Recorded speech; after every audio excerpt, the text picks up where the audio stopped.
Even before Apollo 11 left Earth, Neil Armstrong knew the approach to his landing site, as well as he had known the desert towns along the approach to Edwards.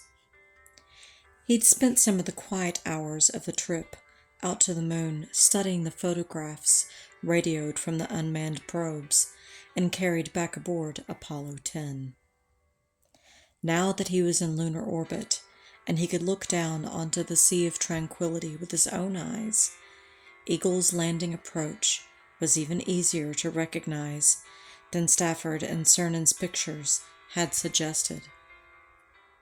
The very moment of Apollo 11's departure from Earth had been timed so that tomorrow, during the landing, the sun would be 10 degrees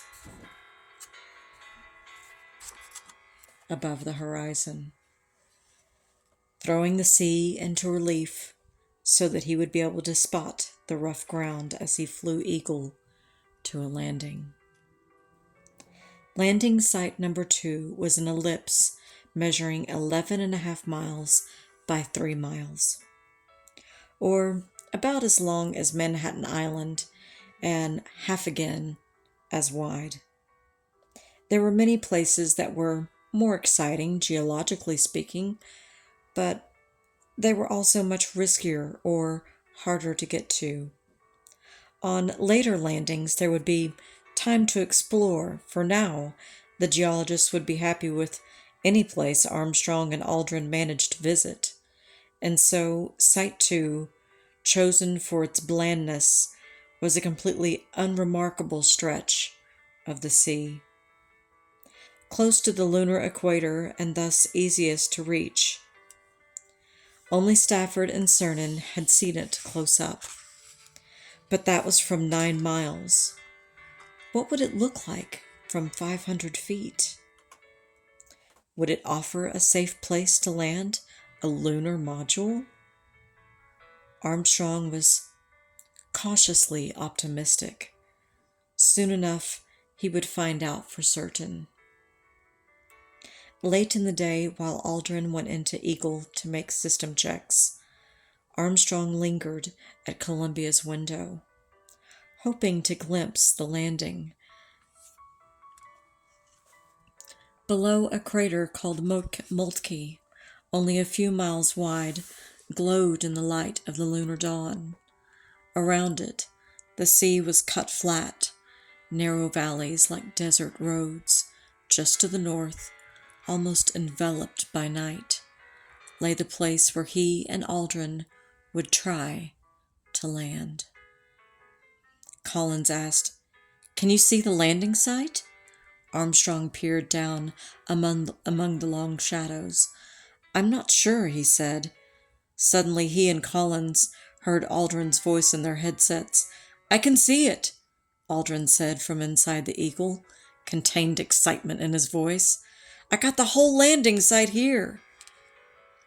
After a moment, Armstrong and Collins could see it too, barely emerged from the shadows. From this height, landing site 2 was tiny, but it was possible to make out some details, and it didn't look encouraging. In this illumination, even with the tiniest features thrown into jagged relief, it looked so foreboding as to be untenable. It was difficult to accept that while they slept that night, the rising sun would tame this unsettling scene. Right now it looked like the last place anyone would ever want to land. "Amazing how quick you adapt," Collins said brightly at dinner. "Why, it doesn't seem weird at all to me to look out there and see the moon going by, you know?" But behind his calm words, Collins harbored unspoken concern for his crewmates. He could not tell whether they felt anxiety, for they seemed entirely relaxed. Of the 3 of them, he was least comfortable with the risks they were undertaking, most conscious of the fallibility of complex machines.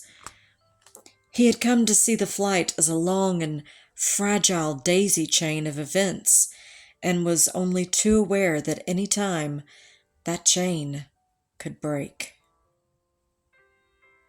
Now he felt something like an anxious parent with two children about to go away on a long trip. He offered to take the watch for the night, encouraging Armstrong and Aldrin to sleep underneath their couches. "You guys ought to get a good night's sleep going into that damn limb." As his crewmates readied their supplies for the next morning, Collins said flatly, "I thought today went pretty well. If tomorrow and the next day are like today, we'll be safe." "You cats take it easy on the lunar surface. If I hear you huffing and puffing, I'm going to start bitching at you." Collins' gentle admonition came as Columbia and Eagle coasted through another sun-drenched orbital noon. With undocking only minutes away, when the time came, Collins pushed the button to release the limb and called out, "Okay, there you go. Beautiful." Pushed by the spring action of the docking mechanism, the two craft drifted apart.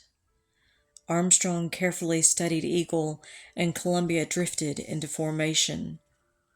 Orbiter and lander, robot spider face to face with command ship. Collins fired off pictures as the lander turned, a slow pirouette before him. "I think you've got a fine-looking flying machine there, Eagle," Collins offered, "despite the fact that you're upside down." "Somebody's upside down," Armstrong said. "You guys take care," Collins radioed. Armstrong replied simply, "See you later." Collins gave a short burst of the maneuvering thrusters, and Columbia pulled away until Eagle was merely just a point of light. Collins had given some thought to the chances of accomplishing this mission, and he had independently arrived at the same 50-50 odds as his commander. For the next few hours, he had work to do, tracking Eagle's flight over the craters and relaying this information back to Houston.